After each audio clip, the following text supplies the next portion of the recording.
Hello दोस्तों, हम Lucent का रिवीजन करा रहे हैं। जैसे बिहार दरोगा का भी बहुत कम समय है, तो हम रिवीजन करने के लिए हम 5 से 7-8 मिनट का हम वीडियो एक पेज एक दिन में करा दे रहे हैं। तो ज़्यादा याद करने की आपको इसका क्वालिटी बढ़ा लीजिएगा अगर साफ ना दिखे तो, और इसका स्पीड करके भी आप रिवीजन तेज़ी से कर सकते हैं। तो यहाँ पे चलिए हम स्टार्ट करते हैं। पाठ 8 देख रहे हैं आज। भारत में कुछ क्षेत्रों में लोग जमीन के अंदर गड्ढे में रहते हैं। इस बात का संकेत खुदाई से लिखित में से मिलता है तो कश्मीर से मिलता है। भारत में कुछ क्षेत्रों में लोग जमीन के अंदर गड्ढों में रहते थे। इस बात का संकेत खुदाई कश्मीर से मिलता है। उसके बाद 68 नंबर, गर्त निवास निम्न में से किस संस्कृति का विशिष्ट लक्षण है? तो कश्मीर घाटी नवपाषाणिक संस्कृति का है। गर्त निवास निम्न में से किस संस्कृति का विशिष्ट लक्षण है? तो कश्मीर घाटी के नवपाषाणिक संस्कृति से है।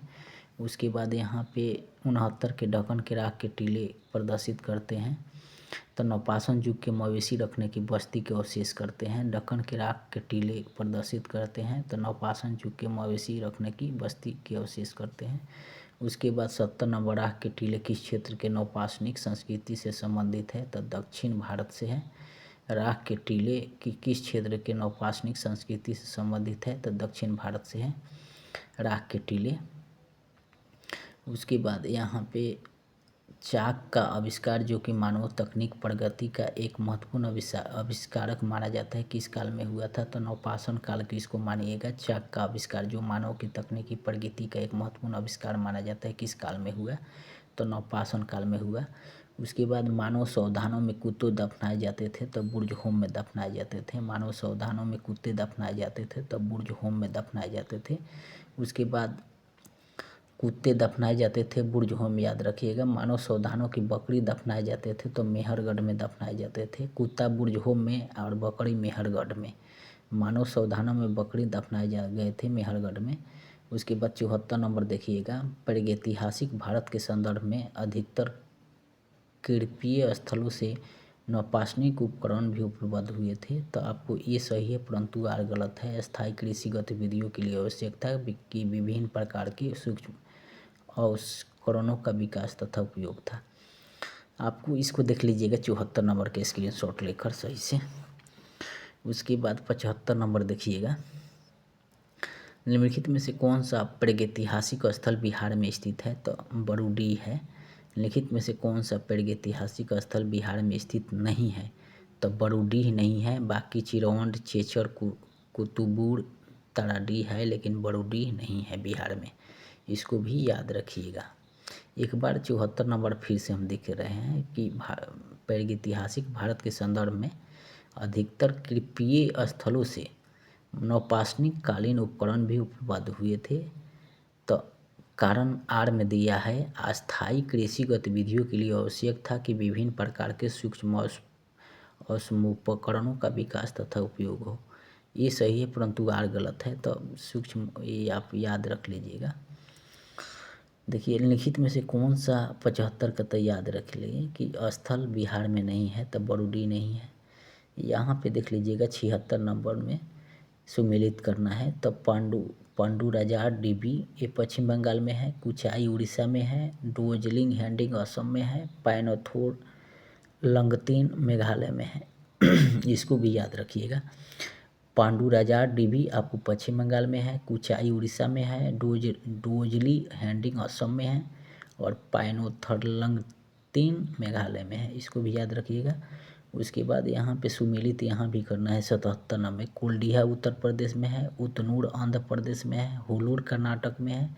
और पैमपल्ली तमिलनाडु में है। पैमपल्ली तमिलनाडु में है। हुलूर कर्नाटक में है। उतनूर आंध्र प्रदेश में है। कुलडीहा उत्तर प्रदेश में है। तो कुलडीहा उत्तर प्रदेश, उतनूर आंध्र प्रदेश, हुलूर कर्नाटक और पैमपल्ली तमिलनाडु में। चलिए आगे देखते हैं। उसके बाद यहाँ पे देखते हैं 78 नंबर, निम्नलिखित में से किसको चलकोलिथिक एज कहा जाता है? तो ताम्रपाषाण युग को चलकोलिथिक एज कहा जाता है। ताम्रपाषाण युग को। लिखित में से किसको चलकोलिथिक एज कहा जाता है? तो ताम्रपाषाण युग को। उसके बाद 79 में जिस युग में मनुष्य ताम्रपाषाण उपकरणों का प्रयोग करता था उसे किस नाम से जाना जाता था? चालकोलिथिक एज का नाम से जाना जाता था। जिस युग में मनुष्य ताम्र और पाषाण उपकरणों का प्रयोग करता था उसे किस नाम से जाना जाता था? तो चालकोलिथिक एज के नाम से जाना जाता था। उसके बाद मानव द्वारा सर्वप्रथम प्रयुक्त धातु था तो तांबा था। मानव द्वारा सर्वप्रथम प्रयुक्त धातु था तो तांबा था। उसके बाद निम्नलिखित में से कौन सा कथन सही नहीं है?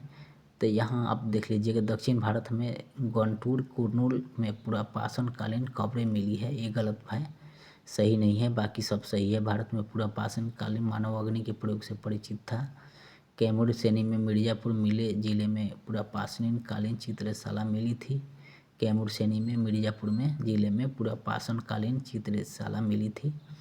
उसके बाद उत्तर भारत में ताम्र युग तथा आरंभिक लौह युग की पृथक पहचान जा सकती है, जबकि दक्षिण भारत में पाषाण युग में तुरंत बाद लौह आरंभ होता था। उसके बाद यहाँ पे देख लीजिएगा, एक बड़े स्क्रीनशॉट लेके सही से देख लीजिएगा। उसके बाद यहाँ पे देखिएगा 82 नंबर का मिलाना है। पुरापाषाण काल आखरेट और खाद्य संग्रहक था।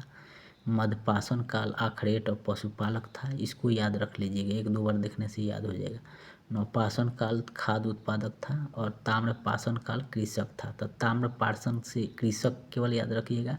नवपाषाण में खाद्य उत्पादक था, माने खाद्य उत्पादक माने खुद से बोने वोने लगा कुछ। उसके बाद मध्यपाषाण काल में आँख, देखिए पुरापाषाण में आँख खेट और खाद्य सनाग याद रखिएगा। अब मध्यपाषाण में आँख खेट पशुपालक बन गया, और नवपाषाण में खाद्य उत्पादक बन गया, ताम्रपाषाण में कृषक बन गया। तो ऐसे याद रखिएगा। उसके बाद 83 नंबर देखिएगा। पुरापाषाण काल शैलश्रय अधिवास था। मध्यपाषाण काल नदी तट आवास था। मध्यपाषाण काल में नदी तट पर आवास था। उसके बाद नवपाषाण काल में गर्तावास था। नवपाषाण काल में गर्तावास था। मेहरगढ़ और क्या देखे थे हम, वो याद रखिएगा। उसके बाद ताम्रपाषाण काल में कच्चे और पक्के मकान बनने लगे थे। ताम्रपाषाण काल में कच्चे और पक्के मकान बने थे। नवपाषाण काल में गर्तावास था। उसके बाद मध्यपाषाण काल में नदी तटावास था। मध्य में जो नदी के तट पर आवास था। उसके बाद पुरापाषाण काल में शैलश्रय अधिवास था। तो इस तरह से याद रखिएगा। उसके बाद 84 नंबर देखिएगा। अति परकम था, पुरापाषाण काल था।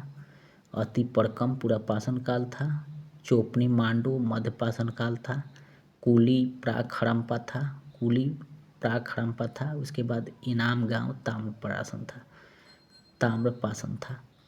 तो इसको सुमिलित करना है। अति परकम पुरापाषाण था। चौपिनो मांडू मध्यपाषाण था। उसके बाद देखिए बैटरी लो हो गया। उसके बाद कुली प्राक हड़प्पा था। इनाम गांव ताम्रपाषाण था। ट्रांसल्यूसेंट में आपको वर्ड तो थोड़ा कठिन होता है, तो इसको याद रखना पड़ेगा आपको, नहीं तो दिक्कत हो जाएगा। तीनों का आप मिला लीजिएगा स्क्रीनशॉट लेकर।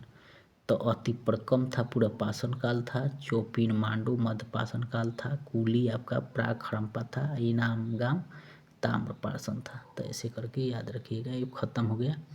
अब कल 9 नंबर कराएंगे, आज 8 ख़त्म हो गया।